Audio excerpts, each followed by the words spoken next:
వక్ఫ్ board సవరణ బిల్లుకు కూటమి ప్రభుత్వం మద్దతును ఉపసంహరించుకోవాలని కడప నగర వైసీపీ కార్పొరేటర్లు డిమాండ్ చేశారు.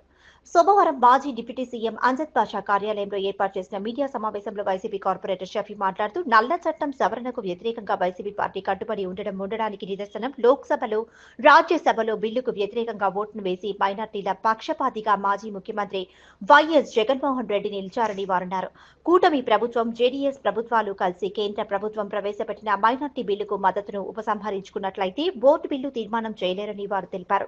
ఇప్పటికైనా ప్రభుత్వం తను చేసిన తప్పులు తెలుసుకుని మద్దతును ఉపసంహరించుకోవాలని, లేకుంటే పెద్ద ఎత్తున ముస్లిం మైనార్టీ సంఘాలు పెద్ద ఎత్తున ఉద్యమాలు తప్పవని వారు హెచ్చరించారు. ఈ కార్యక్రమంలో వైసీపీ కార్పొరేటర్లు, నాయకులు తదితరులు పాల్గొన్నారు. ఏ గవర్నమెంట్ ఉంటే వాళ్లకు చాలా వరకు పలుకుతారు. అటువంటిది ఇవన్నీ కాలగర్భంలో కలిసిపోయే రోజుల దగ్గరికి వచ్చాయి. తప్పకుండా టీడీపీకి చెప్తున్నాము, కూటమి ప్రభుత్వానికి చెప్తున్నాము, మీరందరూ ఇవన్నీ కళ్ళబొల్లి మాటలు చెప్పి మీరు చేసేది కాదు. జమాతే హిందూను కలిసాం, ఏమి ముస్లిం పర్సనల్ లా బోర్డును కలిసాం అని ఉత్తుత మాటలు. వాళ్ళు ఏం చెప్పారు? ఈ బిల్లుకు వ్యతిరేకంగా చేయండి అని చెప్పారు. కానీ పవిత్రమైనటువంటి రంజాన్ మాసంలో అయితే అన్ని చెప్పేశారు. ఈగ వాళ్ళమని ఈగలే కాదు కదా, ధ్యానసమే పెట్టి మమ్మల్ని నట్టేట ముంచేశారు. చూడండి, ముస్లిం ఆల్ ఇండియా ముస్లిం పర్సనల్ లా బోర్డు ఏమిచ్చింది? చంద్రబాబు నాయుడు గారు, నితీష్ కుమార్ గారు దీంట్లో వ్యతిరేకంగా, మాకు ముస్లింలకు వ్యతిరేకంగా వీళ్ళు ఎన్డీఏ ప్రభుత్వానికి సపోర్ట్ ఇచ్చారు అని చెప్పింది. ఒకవేళ ఇంత పెద్ద సంస్థ ఆల్ ఇండియాలోనే ఉంది, ఒకవేళ మేము మీద వైఎస్ఆర్ కాంగ్రెస్ పార్టీ రాజ్యసభలో మద్దతు ఇచ్చుంటే వీళ్ళు వదులుతారా? ఇక్కడ వాళ్ళు కాదు, ఇది ఆల్ ఇండియాలో ఉన్నటువంటి సంస్థలు. జమాతే హింద్, జమాతే ఉలమాయే హింద్, వీళ్ళందరూ పోయి చంద్రబాబు నాయుడు కలవడం జరిగింది. ఏం చెప్పారు? ఈగ వాల్యమని చెప్పి ఈ రోజు అక్కడ మద్దతు పలకడం జరిగింది.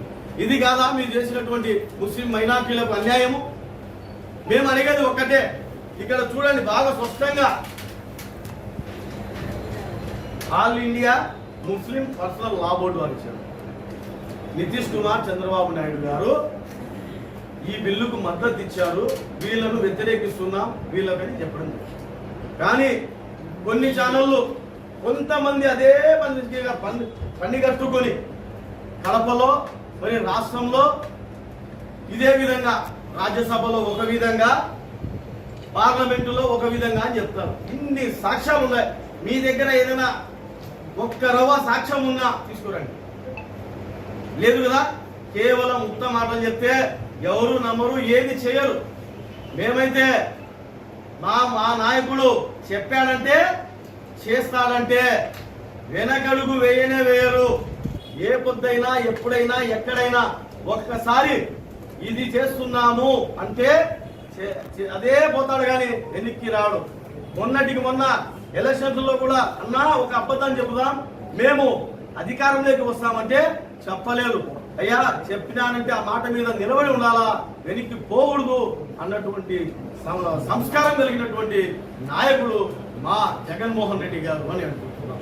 రాబోయే కాలంలో ఇక్కడ ఉన్నటువంటి ప్రతి వైఎస్ఆర్ కాంగ్రెస్ పార్టీకి సంబంధించిన మైనార్టీ కార్పొరేటర్లన మనము తప్పకుండా ఏ విషయంలోనైనా ముస్లిం మైనార్టీల పక్షాన ఉంటాం. ఈ చేస్తున్నటువంటి తప్పుడు ప్రచారాలని ఎండగట్టడానికి కూడా మేము ముందు ఉంటామని తెలియజేసుకుంటున్నాం. ఇన్ని సాక్ష్యాలు ఉన్నాయి. మేము ఈ బిల్లుకు రెండిట్లో వ్యతిరేకించాము అని. రాబోయే కాలంలో ఏ ఉద్యమము, ఈ యొక్క ఉద్యమం మా పార్టీ తరఫున కూడా చేస్తాం. ఎవరు కూడా ఈ బిల్లుకు వ్యతిరేకంగా చేస్తే తప్పకుండా ఇక్కడ ఉన్నటువంటి కార్పొరేటర్ ప్రతి ఒక్కరము, మా నాయకులు, మేము అందరము రోడ్డుపైకైనా వచ్చి ఈ బిల్లును వెనక్కి తీసుకునే వరకు మేమందరం పోరాడతామని